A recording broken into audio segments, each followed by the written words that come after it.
ભાગવતનો આરંભ વંદનથી થયો છે. આપણે પણ ઘડીક પહેલા બધાને વંદન કર્યા. વંદન કરવાનો હેતુ શું? બે હાથ જોડવાનો હેતુ શું? આ મસ્તક નમાવવાનો હેતુ શું? આપણે ક્રિયા તો બધાય કરીએ છીએ.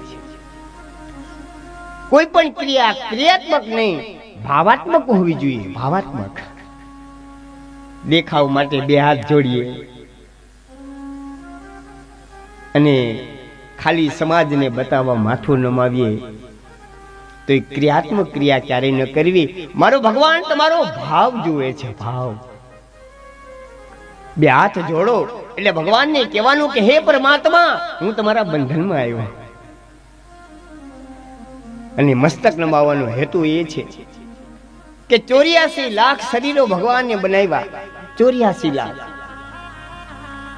પોતાને અનુરૂપ બધાને શરીર આપ્યા. કીડીને એવું સ્વરૂપ આપ્યું, શરીર આપ્યું.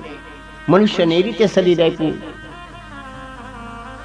બધાના શરીર અલગ અલગ છે, પણ એની અંદર જે આત્મા છે ને એ એક છે મારા ભાઈ બહેન.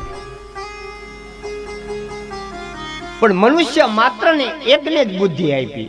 બાકી કોઈ પશુને, કોઈ પક્ષીને, કોઈને બુદ્ધિ ન આપી. માત્ર ને માત્ર માનવીને બુદ્ધિ આપી. અને આપને ભગવાને બુદ્ધિ આપી, આપણે બુદ્ધિનો ઉપયોગ કર્યો. ભગવાને બુદ્ધિ આપી, પણ આપણે પૈસો કઈ રીતે કમાવો, કઈ રીતે પૈસો કમાવો, એના માટે આપણે બુદ્ધિ ઘસી નાખી. ભગવાને બુદ્ધિ આપી છે માત્ર ને માત્ર ભક્તિ કરવા માટે. તમે કેવી ભક્તિ કરો છો એ જ ભગવાન જુએ છે.